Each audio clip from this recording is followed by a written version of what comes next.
Once upon a time, in a faraway land, What are fairy stories? The strange and wondrous place where nothing is as it seems. Magic mirror on the wall. Who is the fairest? Fairy is a perilous land. Before she found herself falling down what seemed to be a very deep It well. is the place you visit A world in your of dreams. myth and magic. when the clock began to The chime evening midnight, star sailed down through the A sky. mysterious voice began calling to the sad She princess. pricked her finger with her needle. 3 drops of blood fell on the In a small trance, forest she window. followed the haunting And peered sound into of the the hollow winding tree. stairway to the top of the You can read tower. along with me in your book.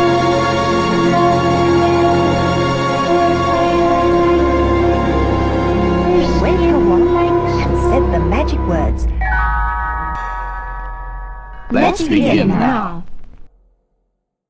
Well met, witches. Welcome once again to Storybook Sacred Lore of Witchcraft. Today we're joined by our returning special guest, Kelden. Kelden, can you say hi to everybody and let them know a little bit about yourself? Yeah, hello everyone. I'm Kelden. I'm a witch, a folklorist, and a mental health therapist. And I like to geek out and be nerdy about all of those things. When you were last here, we talked about Cinderella and we used it as a base to make some suggestions about how it might be used as in a witchcraft setting and what the story might be telling us about witchcraft folklore. And you gave us a little bit of a sneak peek of something you still had in the works at the time, which has now come to fruition as Hickety Pickety. Mm-hmm. And what would you like to say about the new work? Yeah, so Hickety Pickety is a book that sort of bridges kind of these two realms of folklore studies and contemporary witchcraft. I wrote it as really sort of a love letter to folklore, but also I think to kind of fill in a gap that I saw. So many people right now are really, really starting to feel that inspiration coming from folklore and like really wanting to look into what is folklore, how does that intersect with witchcraft, how can we bring more of that into our witchcraft practices. And so I wanted to create a resource for people that kind of helps explain, well, this is what folklore is, this is kind of how it works, and here's some of the ways that it has historically influenced the development of witchcraft, and how it still continues to do that, and how we can really tap into that as a source of inspiration. I appreciate that for examples of folklore studies in practice or folklore studies that have been published, you don't focus specifically on Eurocentric stories. Mm-hmm. Since a lot of that work has been done here in the US, you have a broad spectrum of examples. Mm-hmm. Yeah, I mean, it was important to me to kind of create something that is open enough that people from all kinds of different backgrounds can use it and apply, while still respecting boundaries, right? I'm a white person. I come from an English background, so like I can speak to that experience. I can't speak to other experiences, but I wanted to create something that, is welcoming to all people, right? Because folklore is for all people. It exists for all people in all times and all places.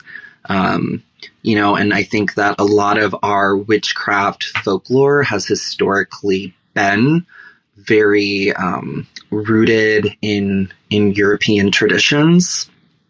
But we can expand outside of that. It's not limited to just that background. Within the scope of what I normally talk about here on Storybook Witchcraft, I especially loved that there are chapters related to nursery rhymes as folklore, and of course one of the ultimate Grimm fairy tales as well. Did you want to? Would you be able to tell a little bit about how you were inspired to incorporate the nursery rhymes into a chapter? Mm-hmm. Yeah, I mean, nursery rhymes are spells. I mean, they contain such vivid imagery, and nursery rhymes, right? They have they have a long history. Like, where do they come from? I mean, there's a lot of theories. I mean, and each fairy tale or nursery rhyme is different in sort of where its origins lie. But we find that there is also a history of people using them as verbal charms. And so when I read different nursery rhymes, it's like I start to see the mechanics, right? Like, what does this imagery represent? How can this be applied for a specific intention or purpose? You know, even like the actions described in nursery rhymes, like how can those become ritualized? So I really love that. I mean, I also love the rhyming structure of nursery rhymes. It's fun. That's really the crux of it, is that it's fun. I think it makes spell work fun. I agree. And it's easily memorable, which is very important when you're in ritual or in a space where you're trying to keep your concentration set on one intent. The ease of memory helps a lot. There's one traditional chant that we'll probably get back around to in this conversation, but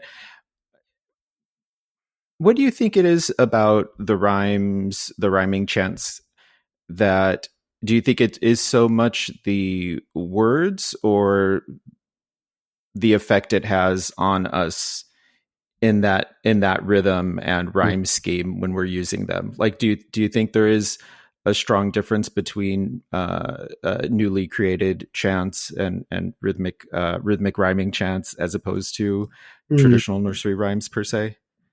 Well, I think it's a little bit of both. I mean, I think that the words themselves can have a really big impact. Especially, so like, for example, like in nursery rhymes, right, you'll come across sort of, I guess for lack of better terms, like nonsense words or barbarous words, or like hickety pickety, right? Like, sure. And like for me, like that string of two words, like carries a lot of meaning. And it's about the words specifically, like it's the way that they sound, the way that they sort of roll off the tongue. But I think with nursery rhymes too, is that because there's this tradition, right? This passing on, this familiarity, it also kind of carries that weight with it. Like we're tapping into something that, you know, people have been speaking for centuries. I don't think that, you know, it's necessarily a case of like, well, if this thing's really old, it's better than something that somebody just created, right? I mean, that's one of the things I like to do is, if I'm not repurposing a nursery rhyme, is to use the nursery rhyme sort of structures and write something new using that structure.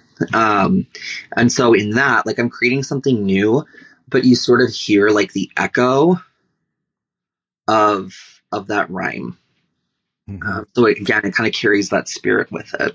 Yeah, it's not lost to me either that you have an image of Mother Goose as the cover image of the book, which I love. Yeah. So you mentioned hickety pickety as being almost a nonsense word, and there is record of accused witch Isabel Smith singing a song of Tinkle Tum Tankle Tum, which I don't know has any specific meaning or origin, but for some reason was important enough to be mentioned in the witchcraft confessions.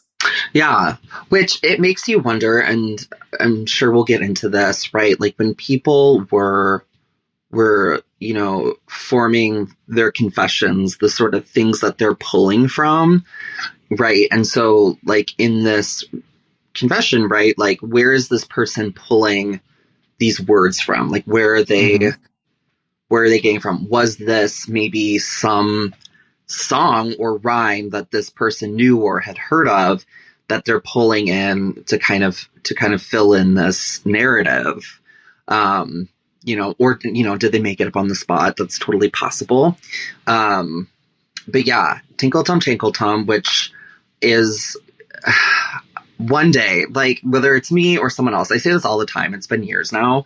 And so maybe this is like, I got to finally do this. I really want someone to like actually write the song, so we have more words to it. Like what is Tinkle Tum Tinkle Tum? Like let's put pen to paper. Let's get it going. When I first read that, my thought immediately was like, is this an archaic Twinkle Twinkle Little Star? And I don't think it is, but of course, yeah, that's where my brain first went. So, and I don't remember if that was Helen Guthrie or who confessed to that song, but they attributed it to Isabel Smith. And you've mentioned Isabel Smith to me. This is one of the Forfar witches. What do you find important and intriguing about the trial of Isabel Smith and the legends attributed to her? So Isabel Smith, so she confessed in 1661. So we're in Scotland, and what's really important about her confession is that she confesses that her coven met on four specific days. And this is Hallowmass, Roodmass, Lammass, and Candlemas, Lammass, Roodmass, and Hallowmass. Yeah, there we go. Mm-hmm. And this is not necessarily like a new thing in the sense that, right, like other accused witches had confessed to meeting on some of these dates, but this is the first time that somebody confesses to all four together. And these, of course, are Christian feast days. And this is, right, there's a lot of history there of people celebrating these feast days, celebrating them in ways that maybe the church wasn't super fond of, right, in terms of like people making merry and getting drunk and things like that.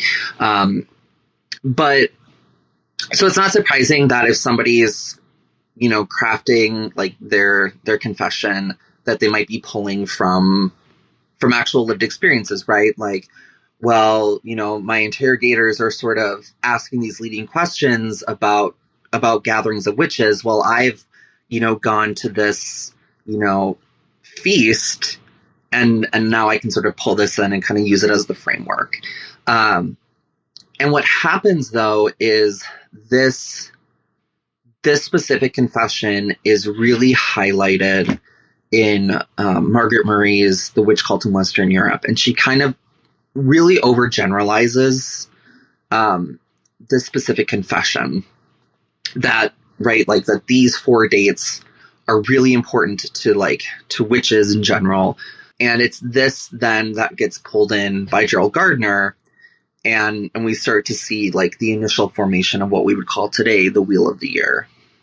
One of the other witches accused in those trials claims that Isabel took her to an island for some initial meeting with the devil, and then again about 4 weeks later, and then again about 6 weeks later, which wouldn't add up necessarily to the four main masses, but is kind of similar to the eightfold structure where they all fall between 4 to 6 weeks apart. So that is really, really interesting. It seems like there was a bit of a witch craze in Scotland around that time, not just in Angus and Forfar, but then we have Matthew Hopkins, the witch finder general, traveling around. Yeah, so kind of going back to England, Matthew Hopkins is really something, right? Like, I feel like he's like a poster child for small man syndrome, with his big boots, and hat. and hat. Yeah. So he and John Stern were going around East Anglia during the English Civil War, which, was a time of great upheaval. And during this time, there was a surge in witch persecutions, really because during any time of great upheaval, like people are scared and they're sort of looking for something to blame. And there was a lot between like the royalists and, the parliament, like there were, both sides were kind of operating these kind of smear campaigns and used a lot of ideas about witchcraft and the other side being wicked and things like that. But Hopkins and Stern were going around operating as witch finders, and they would go to these towns and they'd really cause havoc. But one of the things that's really important about those trials and what kind of comes out of them is this is when the concept of witches and familiars became really popular. That had already kind of been in the works in the 1603-1604 statute. They talk about wicked spirits, which is working with wicked spirits. In 66, there was a case where a woman, Elizabeth Francis, confessed that she had this spotted cat named Satan that she inherited from her grandmother, and then she actually had passed on to another accused witch, Agnes Waterhouse. Agnes Waterhouse was one of the first people executed in England for witchcraft. And this is 1566, by the way. Sorry, I should clarify that. So familiar spirits had already kind of been in the wings, but this is a time when, during the English Civil War, during Matthew Hopkins and John Stern, this is becoming a much bigger thing. In fact, they kind of talk about how, the devil as sort of a fixture kind of almost steps aside during this time, and it's really witches and their relationship with familiar spirits that takes center stage. And one of the things that they would do to test witches is they would do these night watches. So they would almost they put the accused witch in the center of the room, and then a group of people would sit around, and they would stay up all night. They'd keep the witch up all night waiting for these familiars to come. And sometimes then they would talk about and then we saw these different creatures coming into the room. And, there's a lot to be said about sleep deprivation and hallucinations. Right. That when you're so sleep deprived, do you start to actually sort of see these things that you believe are these wicked little creatures coming into the room. But we get all of these really vivid descriptions about familiars, what they look like, their names, kind of what they do, how they operate. And so that becomes this really sort of popular concept during that time. Yeah. Switching to just a modern analog, there's a lot of accounts about how solitary confinement after just a number of days starts to cause hallucinations and the interruptions that it causes on your sleep schedule. You start losing track of when you're awake and when you're asleep. And so then you're not sure what is dream and what is reality anymore. Right. And the idea of something similar happening to these accused witches and their sleep deprivation is pretty horrifying. Right. It seems like this reaches a peak with the trial of Elizabeth Clark, who introduces a whole legion almost of familiars, and then various people claim to start seeing them. But she also brings us a lot of the familiar names that have been reused in fiction and personal accounts since then. Yeah, Pyewacket, Vinegar Tom. Yeah. Reading the accounts, it is pretty outstanding how various people seem to take various nights and claim to see these animals, Jamara and Vinegar Tom. Yeah. So how do you think that has influenced how we look at familiars or how people think of them today? Yeah. So this is one of those things that, becomes adopted into contemporary witchcraft. And what happens is, it's not something that's necessarily written about in early on in contemporary witchcraft. I think one of the sort of earliest places that this concept is kind of brought in is Paul Hewson's Mastering Witchcraft. So we're looking at the early 70s. And he kind of talks about there's different forms the familiar can take, right? There's sort of a physical, pet companion who's magically inclined. There's sort of a spirit form. And then there's like a sort of spirit that you create yourself. And what happens, though, is really what becomes the common sort of popular conceptualization of a familiar is your magical pet, right? This companion you have. Maybe it's your dog, maybe it's your cat. Sometimes it's just because you're a witch and they're your pet. Other times it's because this pet does show some penchant for witchcraft, right? Maybe they're always kind of showing up when it's time to do ritual, or they're always near your altar, things like that. What's fascinating, though, is that there really has been a shift in the last several years where more people are kind of working with familiar spirits, working with the idea in a way that is more akin to what was being talked about in trial transcripts, right? That this is a spirit that maybe takes animal form, although there's lots of accounts of familiar spirits appearing in human form as well, are kind of shifting back and forth. So more people, again, are kind of turning to the folklore and incorporating it in that sense. I'm somebody who likes to think that, it's very expansive. Some people get really like heated about it. Like they're like, your pet is not a familiar. And it's like, I don't think we need to do that.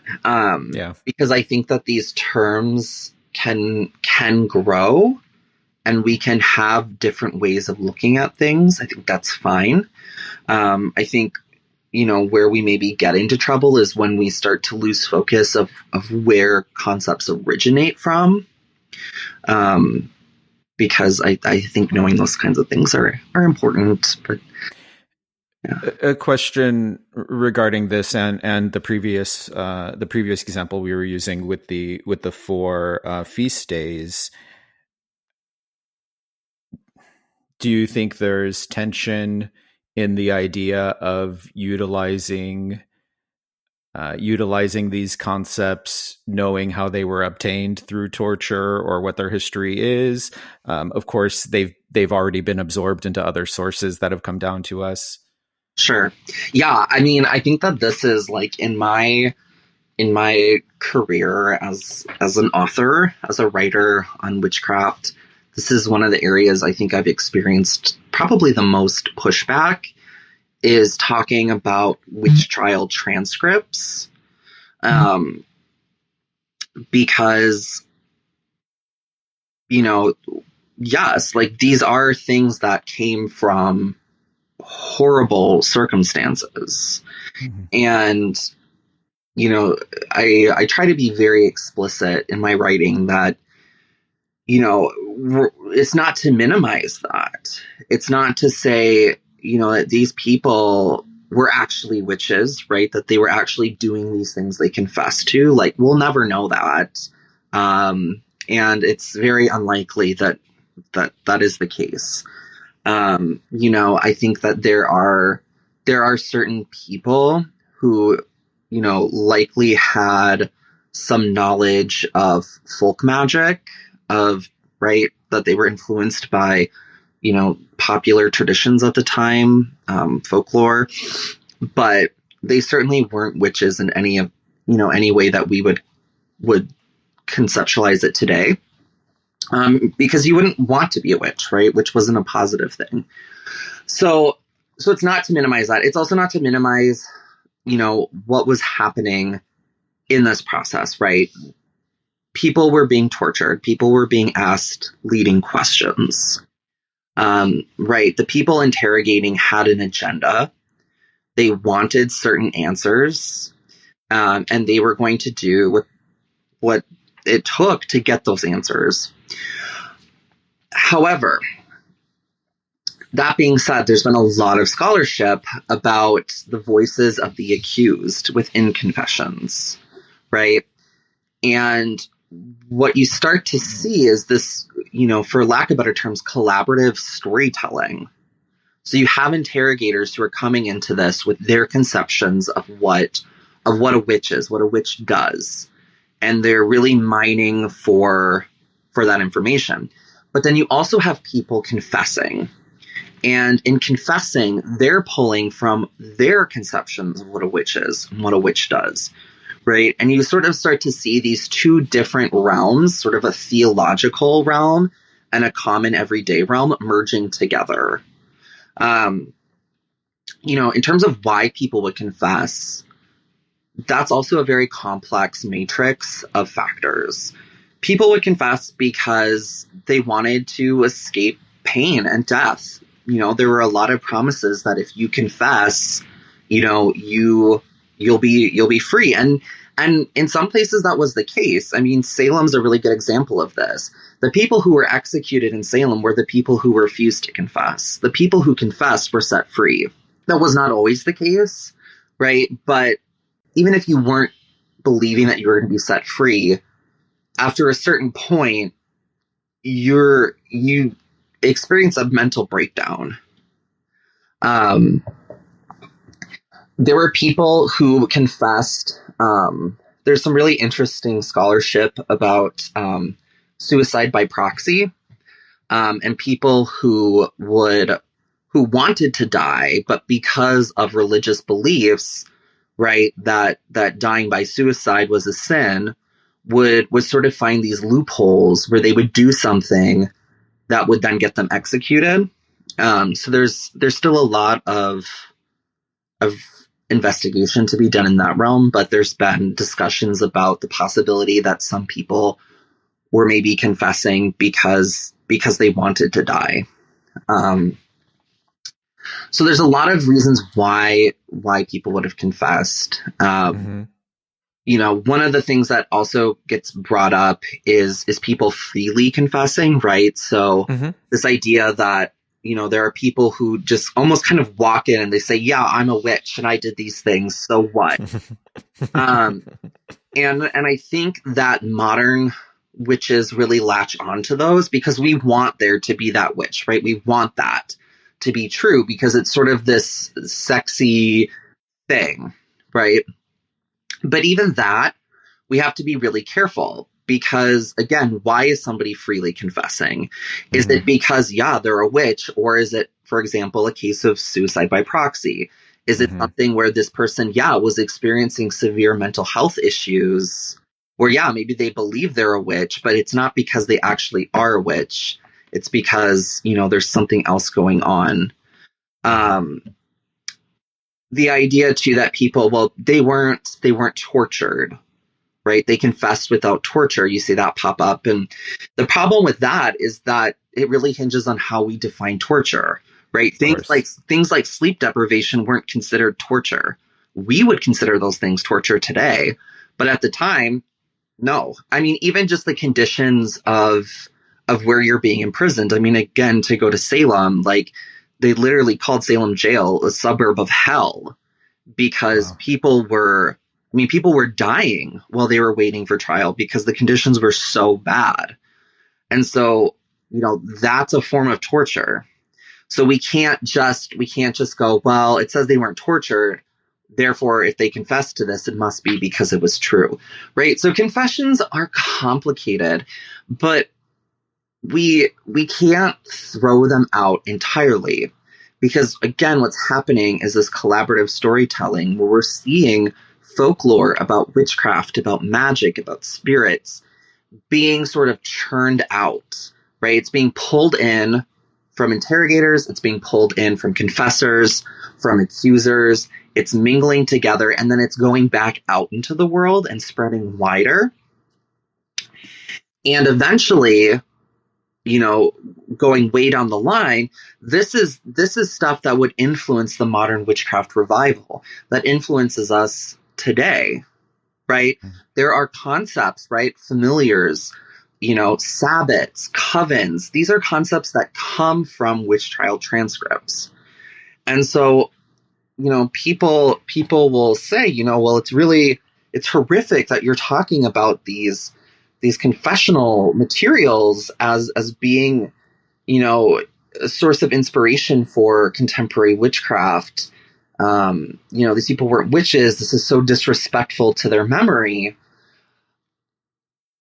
And I get where that argument is coming from. However, in doing that, we ignore the fact that whether we like it or not, that material has influenced contemporary witchcraft. We can't just pretend it hasn't, because then what we're doing is we're saying, you know, these people who died, like we have nothing to do with them. They have nothing to do with us. And they do. You know, that's not to say they were witches, but we are benefiting from their confessions. And I think there's a way to honor them, to honor their memory, right? To honor like the horrific things that they've been through, and still recognize, right, that witchcraft today would look a lot different if it weren't for them. And I think there's a bit of a queerness and an activist approach to claiming these things that you've been accused of, and saying, okay, so these are the things you think we are. Right. We're going to take that mantle and reclaim it. Of course, that's something that queer people have been doing, throughout modern times. Right. So sort of what happens is we get to this point in history, right? Like the Age of Enlightenment is happening. In general, sort of belief about witchcraft is declining. It's not going away completely.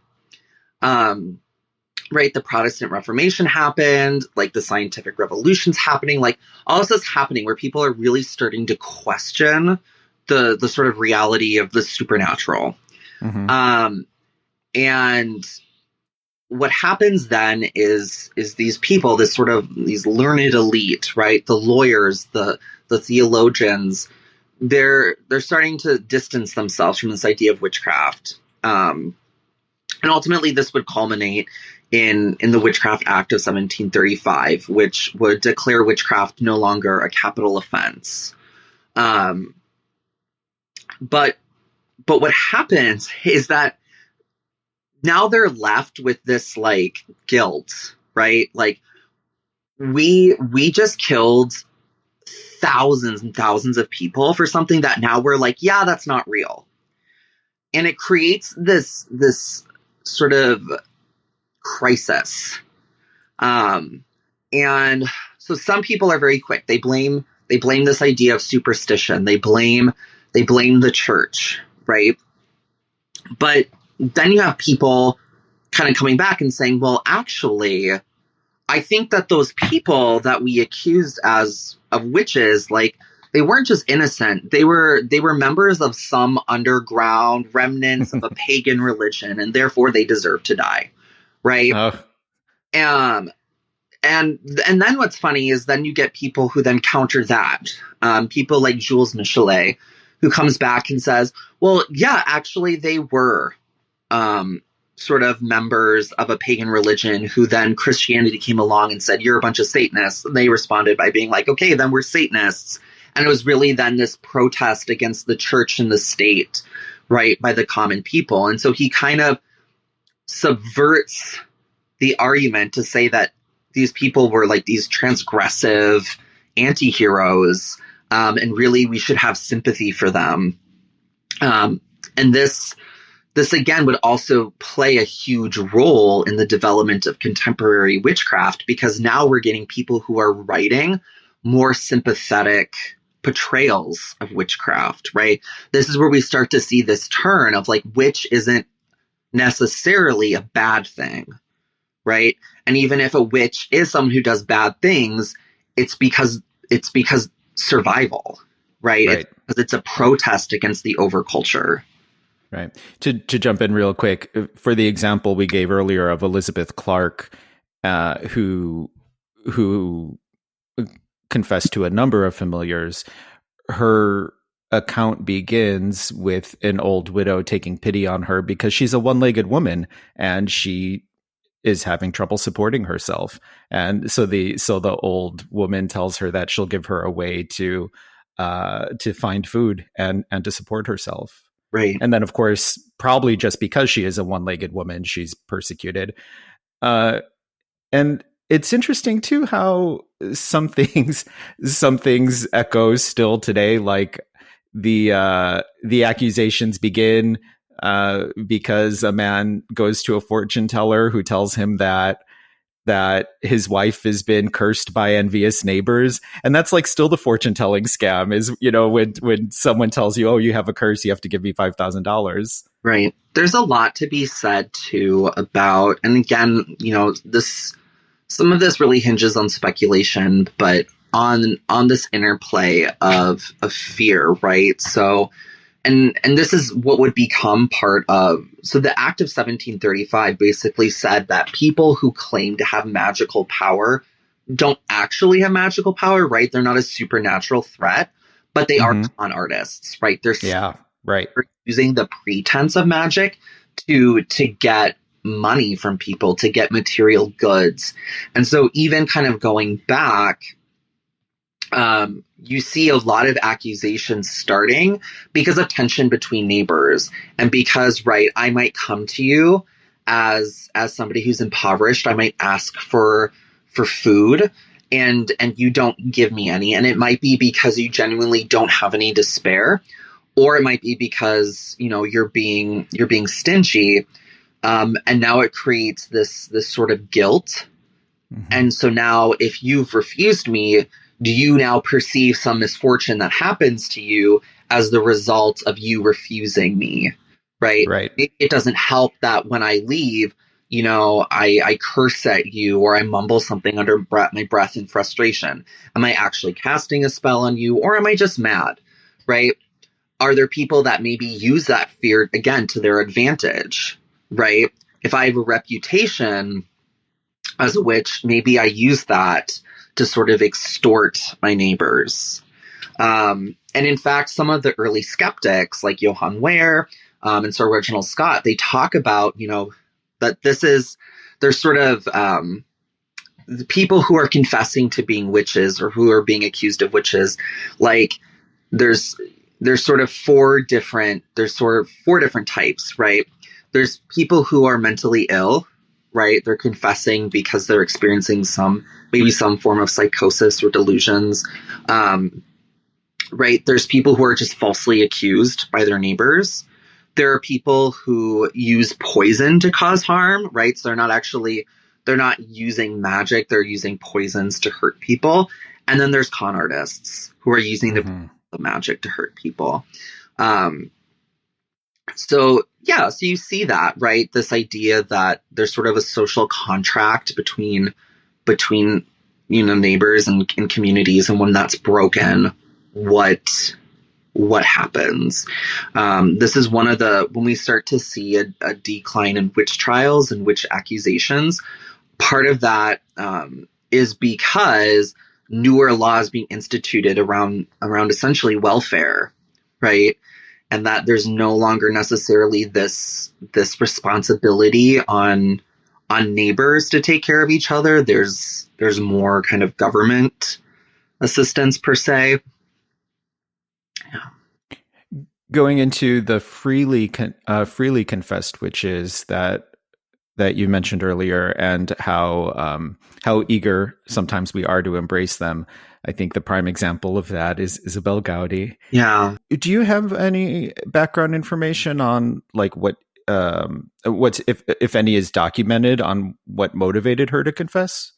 I don't really think that we know that. The story kind of starts in the middle. I think that, obviously, like, Emma Wilby has written, her giant magnum opus on Isabel Gowdy, and I think she really kind of goes into perhaps different reasons why that happened or how that happened. Yeah, but Isabel Gowdy really is, I think you're right, the prime example when people think about like, oh, someone who freely confessed. And Isabel Gowdy really is, almost like a folk saint for witches, because she gives these 4 really long, really detailed, really vivid confessions. And a lot of things, again, that we have today sort of stem out of that. Like, she talks about this idea of familiar spirits.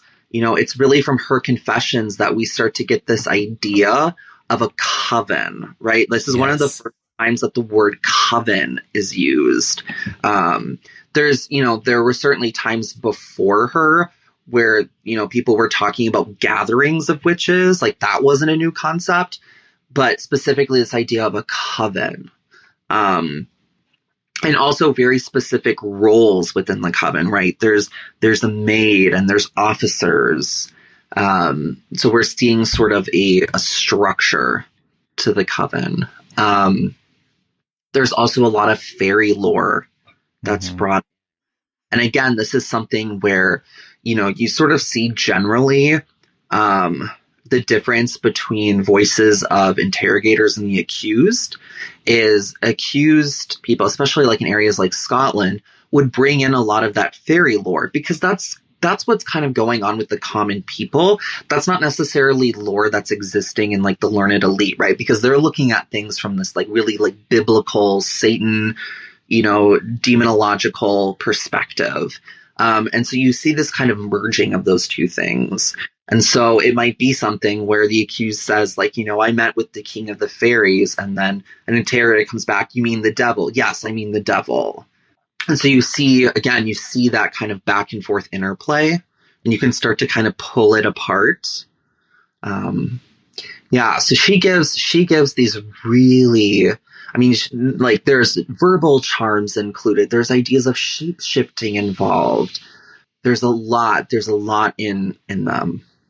Right. She gives us a full chant, which is the one I was referring to earlier. She gives us almost like a nursery rhyme of, I go into a hair with sick and meckle care, or something like this. Yes.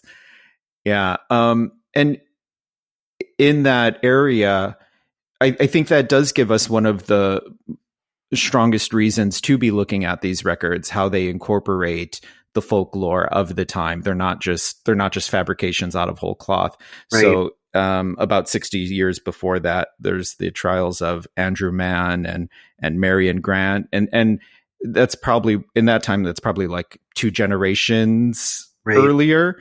But there's some striking similarities with the Queen of Elfame and various kingly figures, like for Andrew Mann, it's the Christ Sunday, but they all include this fairy lore, which I see definitely still trickles down to us in fairy witchcraft and authors who say that the idea of working with the other world of witches could have just been like a fairy faith, for lack of a better term. Yeah, things we still see today.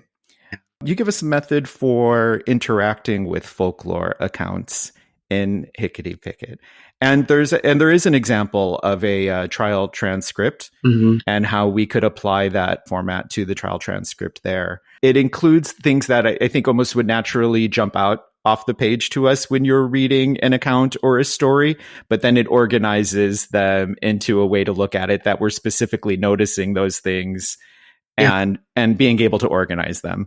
I've been using it myself looking at some of the fiction stories that I like to look at as well. Yeah.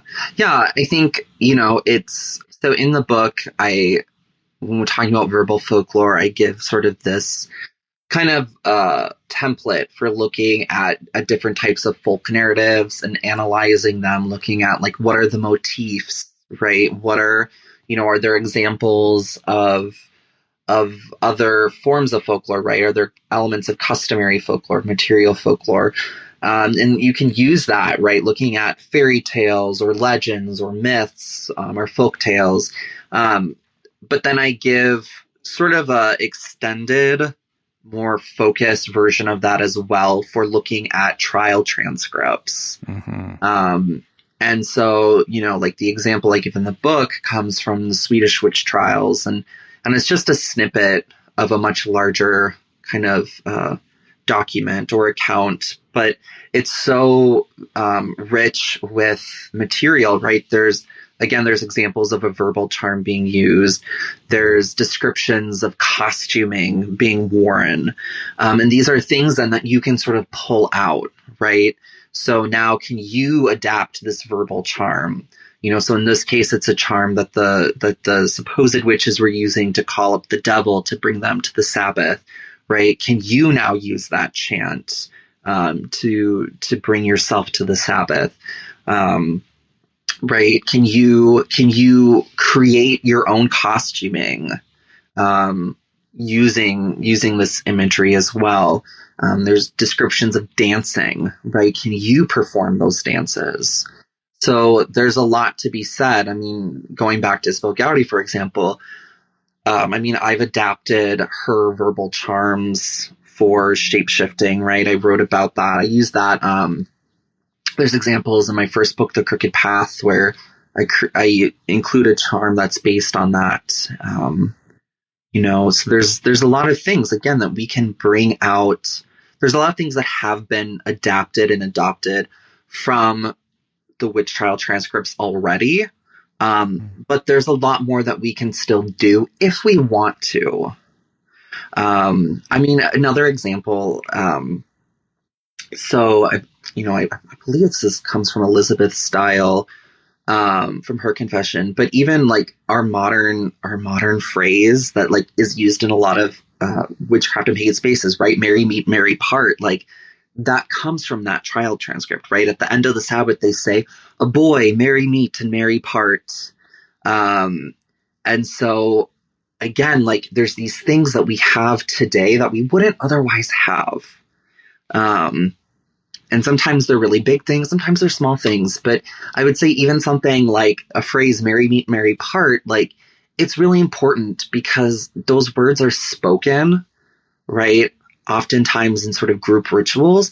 And it's this really powerful phrase that is really, it brings about a sense of community bonding, right? That like we've met, we've made merry, and we're parting, and we're still merry, and we're still going to be together even when we separate. And like that's a really beautiful thing that came out of something horrible. Yeah. Putting that into context now changes the impact of hearing that greatly. I would have thought it was just something pleasant we say at gatherings, honestly. That's the thing is like, again, where that was pulled from when right? Maybe that was a common thing that people were saying, right? Right. But right. I don't think we would be saying that today in a witchcraft context if it weren't for that. Yeah, that's amazing. It reminds me how in a lot of these accounts, especially the Isabel Smith, but I think pretty much all of the accounts, most of what's described, we focus a lot about on the making cows go lame or souring butter or stealing butter, things like that. But most of the accounts are really about having a good time. I mean, they're ecstatic, of course, but they're also joyful. They sometimes just very blatantly describe a normal party, where people get around. They have specifically beer and meat, and they dance. And the devil might be there or he might not. And then they're accused of witchcraft. Right. And again, this is something that, that people were doing. People were having these sort of festive gatherings. One of the things that, you'll find, going back to the idea of the witches' Sabbath is sort of the differences in how those narratives look the closer and further away you get from the Holy Roman Empire. Mm-hmm. Right? The closer you get, the more Sabbath accounts are sort of mirrors of like Catholic Mass, right? They're more ceremonial. The further you get out, so places like where Isabel Smith was, right, in Scotland, it's much more of that fun sort of country dance kind of scenario. There's also a lot to be said about people engaging in stories that are sort of wish fulfillment, right? That, there's also a lot of poverty. There's a lot of things that people didn't have, but in these stories they do, right? There's a lot of fun that people are having that maybe in their daily life they don't have the space to do, right? But in these stories, right? I mean, this is part of why we love folk tales, right? We love fairy tales. I mean, it's that sort of rags to riches mentality. It gives us a moment to escape from the harshness of the world that we're in. Exactly. That only reminds me of our previous discussion with Cinderella, and Cinderella going to the event at the castle for 3 nights where suddenly she has everything, as opposed to being so dirty that she's unrecognizable. And, modern incarnations of the same story, Carrie, but just these ideas where you get what you're dreaming for, although it might not turn out that way. What are there some final thoughts you'd like to leave people with about the transcripts and how we honor the heritage that we've been left with from them? I really encourage people to kind of sit with their feelings, because it's understandable that it's uncomfortable, and it's uncomfortable for a number of reasons, right? Part of it is because contemporary witchcraft is sort of rooted in a myth, right? This idea of the underground pagan religion that, had to go in hiding and was persecuted by Christianity, and that we're sort of the continuation of that, right? We know historically, that's just not true, right? But I think we really want it to be true. And again, that's understandable, right? Because it's such a romantic protest against oppression. Right. And a lot of people come to witchcraft from backgrounds where they've experienced oppression, where maybe they're still experiencing oppression, and especially religious trauma, right? Mm-hmm. And so when you get to witchcraft, when you get to paganism, it's this sort of I can breathe, we're older than Christianity, right? Christians stole all our stuff. It feels really good, even if it's not historically accurate. And so then when someone like me comes along, I feel like a little bit of a dream smasher.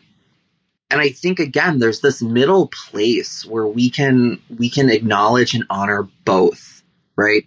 Both the story and what it means to us, and also the historical truth, or, as close to the historical truth as we can get, because there's a lot of stuff that we just won't know.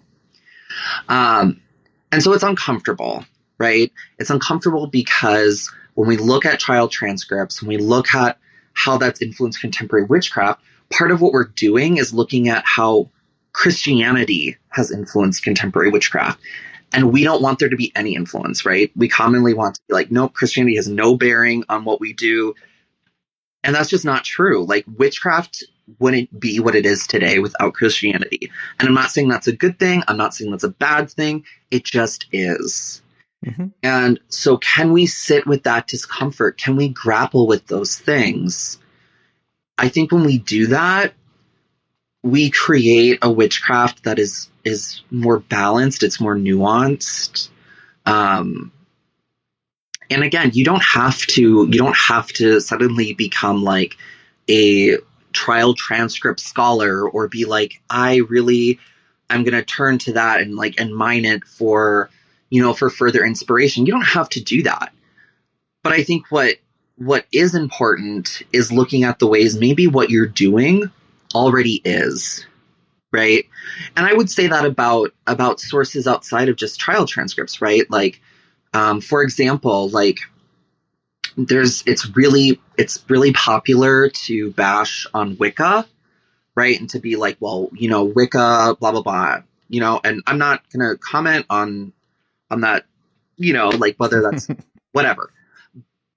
But it's interesting when then people who make those arguments will then turn around and will start talking about something from their practice that comes from Wicca, right? But they don't know that. They don't realize, don't think there's that stop to go, well, why do we do the things we do? Where do these things come from, right? I think we just accept it as well, that's just something that is, it's always been, all witches do this, right? There's always been an athame, witches all work with athames, and it's well, actually, there's a history to that. And so it's sort of a microcosm of that then to be Well, how dare you talk about trial transcripts? Meanwhile, I'm going to go meet with my coven for our Sabbath ritual with our familiars. Okay, well, good for you. So Right. I just want people to maybe be a little bit more curious and a little bit more tenacious in terms of sitting with some of that discomfort. Yeah, even if, well, I think there's something to be said for honoring the origins of these practices, even if, again, these all came from likely innocent victims who were not witches. There's a beautiful idea. There's a beautiful aspect to the idea that we do these things in honor of them, in honor of their legacy, and in spite of the pain that they suffered. Right. Yeah, that just strikes me as beautiful. And then, as I mentioned earlier, I find it rebellious, the idea of taking on these mantles of what we've been accused of and saying, okay, fine, we'll steal your butter. Yeah. You know? Fine. um, I'm incredibly grateful for you being here, of course, but also for the book, for all the work you do. I've enjoyed all of your books and have learned immensely from all of them. You seem to take time away and secretively work on things and then magically appear again. Are you going on tour for this? Are you offering any classes? We'll see. We'll see what's coming in this year. I'm hoping to maybe get to a few festivals kind of in this coming year, but I don't know. I kind of like just taking a step back, and yeah, it's nice to kind of get out every now and then, but I also like to kind of retreat back into the woods and hide away. And actually be able to get work done, because then you come out with another gift for us. Yeah. So yeah, that's wonderful. If people would like to follow you and your work, what should they do? Yeah, you can find me on Instagram at Kelden Mercury. And I also have a blog that I'll occasionally post on WordPress. It's also Kelden Mercury. Great. And I think until next time, this time we'll say merry meet, merry part. Yeah, merry meet, merry part.